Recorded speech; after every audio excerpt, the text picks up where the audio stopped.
What's going on, everybody? It's your boy Take One Gaming, and today we bring you back another Division 2 video. If you guys are not aware, the Division 2 video has officially dropped, and if you guys want to see the original video, I will leave a link in the description below where you guys can go check it out for yourself, okay? But in today's video, guys, this is going to be a two-part video. The only reason why, because there's so much stuff to cover in this trailer. We're going to be breaking down this video. Like I said, two-part series. So after this one, I'll have another video following up right after this, okay? So without further ado, guys, we're going to be covering some things that you may have missed while watching the trailer. Let's get it. If at some point of any point you ever picked up the game Division and gave it a try, or you was a die-hard player like myself, then one of the things that you would notice in the Division that was very important in the battlefield, it was your skills, all right? When I say skills, I'm talking about your impulse grenades, your pulses, those sort of things, and etc. Well, in the open sequence, if you look down to the right, one of the first things that I notice, I don't see anything of those nature in the game. Now, I'm not going to say that they take out the game, because later on in the trailer of the video, you will see one of the characters use Seeker Mine. So I wonder if they have a new way of implementing into the game rather than have it seen on cooldown or just sitting right there in the screen. And also, if you look at the health bar and the armor, it looked like they increased it. It looked at a lot more smaller than Division 1. Maybe in the Division 2, when you get stronger, you will see your character get super strong. In Division 1, as much as you wanted to get as strong as possible, you never felt like you were stronger than the enemy. It always felt like the enemy was a lot more stronger than you. So we'll have to wait and see tomorrow what they say about that, if they mention it. But that's something that kind of raised the eye as noticing about the open trailer. Also, one of the things that I noticed in the beginning of the trailer, as you can see, one of the characters, as they making their way through some abandoned building, she looks up at the top of the building and says, this parachute got caught up on the ceiling, and she shoots it. And when she shoots it, purple, looks like some purple military LMG falls out of the box. Now, one of the things that looks pretty dope about this looks like they're going to add some kind of loot crate system where airdrops can happen in game, and that probably can give you more than just weapons. Hopefully it can give you weapons, med kits, grenades, anything of that nature to help you in the field, because you know in the Division 1 we would have to fast travel all the way back to the base of operations just to restock on ammo, grenades, and anything of that nature that you wanted, or to change your build. But this is pretty dope, because it looked like this is other ways to get secret loot and better weapons in the game to help you gear yourself up. So if this is something that they're going to add into the game, I'm totally 100% for it. And yeah, now if you look right here, when he opens up the map, one of the first things that I noticed to say that the map hasn't really changed all that much. If you played the Division 1, you can truly say this map, you know, it's the same UI system basically from Division 1 going into Division 2. But something else that caught my eye, if you look to the bottom left corner, you can see it says call for help. Now, I don't know exactly what does that mean exactly, to call for help. Hopefully it could mean for solo players, or it could mean if you're in a group and you're one person shy and you need help in a certain mission, you can actually call for some kind of support team. I think that'll be truly helpful, especially if you're somebody that plays Division solo, because not everybody has the credentials to play with another team, another group, or another friend. Because Division, basically, if you're used to playing with a set of group of people, then those people continue to play with that set of group of people, because it just works better. It's communication. Everybody knows what they're doing. Everybody knows their build. And that's just the way it goes in a Division, sad to say. But if you have a call for backup and you're doing a solo mission, maybe you're going against some heavy shotgunners, a heavy boss mission, and your friends ain't online at the time, you can actually use this feature to probably help you get through the mission. Now, like I said, this is just speculations, not saying that's exactly what call for backup is. Hopefully they talk more about it, and we'll see what they have to say about that. This is something that you may have missed. When he leans up against the airplane wing, he opens up the weapon UI system. In the Division 1, we were only able to carry up to 3 weapons. You had your main weapon, your secondary weapon, and your pistol. But in this UI system, not only do I see his main, his second, and his pistol, which is the sidearm, if you look at the top, I see a grenade launcher. Next to the grenade launcher, it has a picture of some kind of skill set based. Now, what that leads to tell me, what I believe that can be like you're the support of the group, all right? The grenade launcher is a support type of weapon. I mean, you're coming in, you're dropping in grenades on top of the enemy. I mean, what else can it be? But also, I don't think you can use this freely. I think it's going to be a cooldown on this also. So this is something I'm going to be really interested to see what they have to say about this. Something else in the Division 1 that bothered a lot of people, and it was very annoying in the community that a lot of people talk about it. We raged about it. And that was the ability to be able to drop a weapon for a teammate while in the field of combat. They end up adding it into the game later on in some patches, but it wasn't the aspect that we wanted, but it worked. And what you had to do when you picked up a certain weapon, you had a certain time limit, and you had to go back to the base of operation, and there you can drop the weapon for your teammate. Now, like I said, it worked, but it was annoying because you would have to stop exactly what you was doing and then head back and etc, etc, etc. You guys get the picture. But if you look to the bottom of the right of this UI system, it says share. So it looks like if I wanted to drop this lightweight M4 to one of my group members, I can do it right then and there on the spot. There's no need to go back to the base operation. And if that is the case, that is a game changer, because there'll be some times where there's weapons I wasn't able to give to my friends, probably because they wasn't high enough gear score or the game just didn't allow it.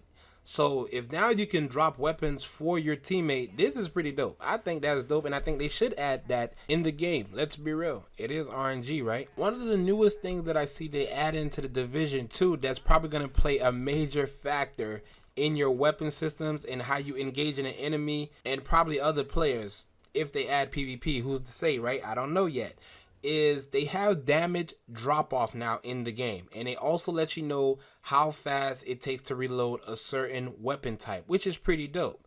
Now, I don't know how much that's going to impact whether you're using an assault rifle or a sniper rifle or if you're using an SMG, but they do let you know from short range to long range at what point that your bullet starts to drop off. So if they're adding bullet drop off, that's going to play a different factor in the game, because now you can't just laser somebody from 150 meters out or 200 meters out. You actually have to line it up correctly or you can miss your shot. That's a game changer if you ask me. Now, it's least to say that in this trailer, a lot of things caught me off guard while watching it. But one of the things that caught me randomly off guard was where Megan actually goes to kill one of the enemies and he shoots this clay-like substance which holds her in one spot.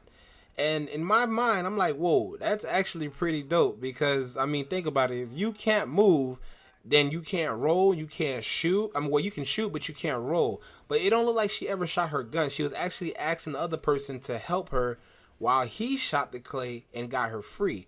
Now, that's pretty dope. The enemies look like they have new abilities, and they also look like they're a lot more smarter.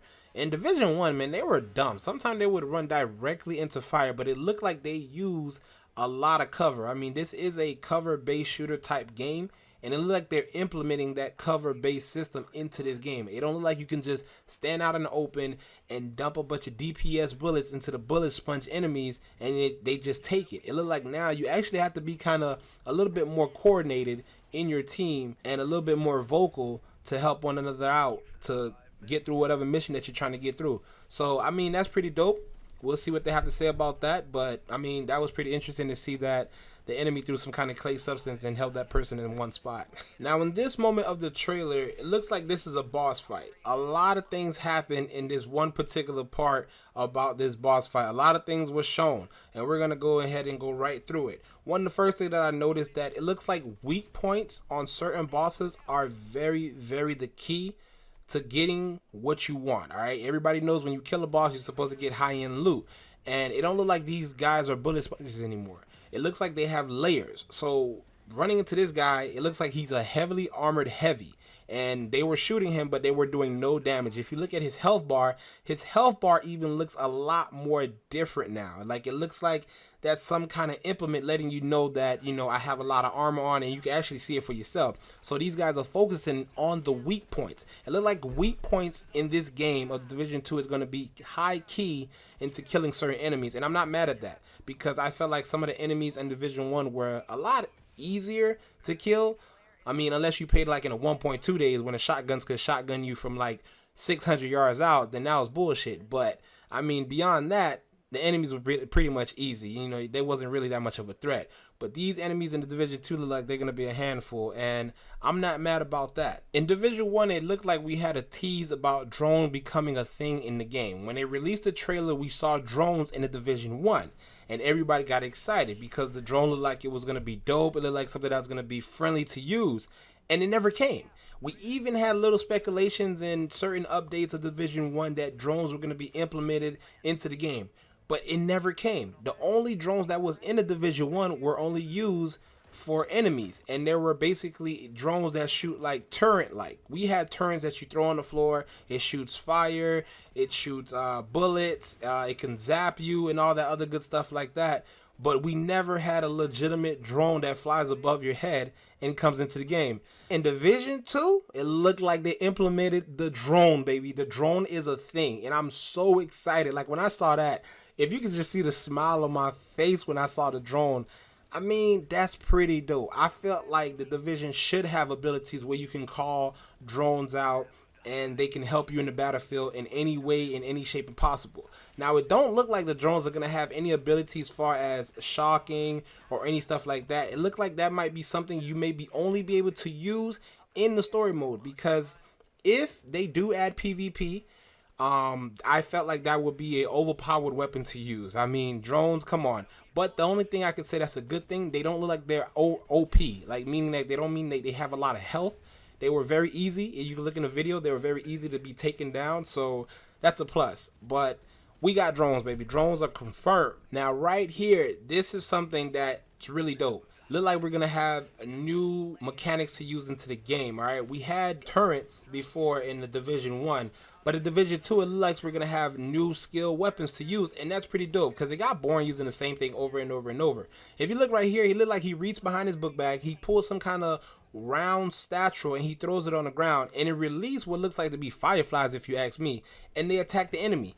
And I don't know, when somebody shot, they caught him on fire, or was that just an instant thing that happened? But that's pretty dope.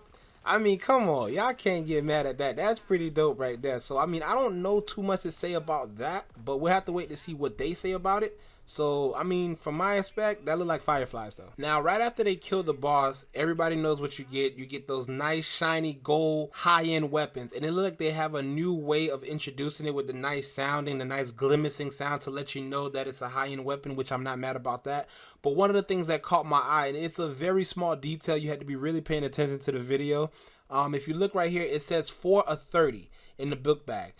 I don't remember we having that much space in our backpack, all right, to picking up stuff, especially when you were in the dark zone. So I don't know what that is, but if that's more size in the backpack, then that's pretty dope. If you can carry a lot more weapon, then that's pretty dope. I mean, we was able to carry a significant amount of weapons, but I don't know if it was 30, because I don't never remember being 30 of 30, but I can be wrong. So let me know in the comment section below.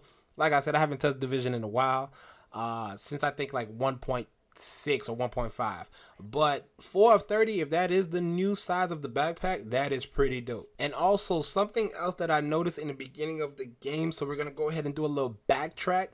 We also have a new emote system. If you look right here, when he opens up the emote wheel, it look like we're able to have more emotes now to carry. I mean, that's not a major game changer or anything like that, but I thought it was pretty dope. But one of the things I noticed, there's a cell phone, so that might be an emote where you can actually take a selfie of you and your homeboys and everything like that, which would make dope ass thumbnails, may I add, right? So that's pretty dope that they added new emotes into the game. And yeah, I mean, that's pretty dope. I mean, cosmetics in the Division is not bad cosmetics. I mean, you can literally change everything from head to toe, and that's pretty dope. I can't wait to see if they say anything more about cosmetic, meaning that can you add a beard to your character, you know, anything of that nature, because in the last Division, that was something that we wanted more of. We wanted more control of our character, and we never got that. So in the Division 2, who's to say? So we'll have to just wait and see, but I think that was pretty dope that they added new emotes into the game. Something else caught my eye during this gameplay.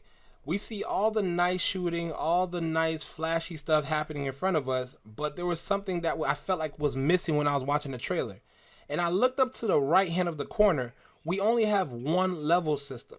Now, I'm not implementing that the Dark Zone level or the Dark Zone is not a thing into the game, but there are signs that shows us maybe the Dark Zone is not going to be what we expecting it to be this year. Like I say, take everything what I say with a grain of salt. If you look to the right, there's only one level system. And, you know, the end game is 30. I don't even know that's the end game anymore because there is signs that you can upgrade yourself. You can go beyond 30. So I don't know what the new level system is going to be in the Division 2. But in Division 1, we had 2 level systems. We had a purple one and we had this orange one. The orange one was for the main story and the other level was for the dark zone. All right. You had to be a certain level to enter the dark zone. And you had to be a certain level in the story mode to participate to go into the dark zone. So also when he opens up the map in the beginning of the game, there's no dark zone at all. I don't see anything about the dark zone. So we're going to have to wait to see what they say about the dark zone, about PvP, and how that's going to play into the game. Because they have to put PvP in this game. There's no way this game is going to be successful based on just story mode. Not happening. And there you guys have it. 15 things that you may have missed while watching the new trailer for the Division 2. Let me know in the comment section below if there is anything else that I missed. Like I said, guys, there is another video that will be following up with this video. All right. There's a lot to cover in this trailer and I didn't want to make this video super long. So make sure you hit that thumbs up. Hit that like button for your boy. Like, share, do all that good stuff. And let me know in the comment section below if you guys notice anything that I missed. And holla at your boy. It's your boy Take One and I'm out. Peace.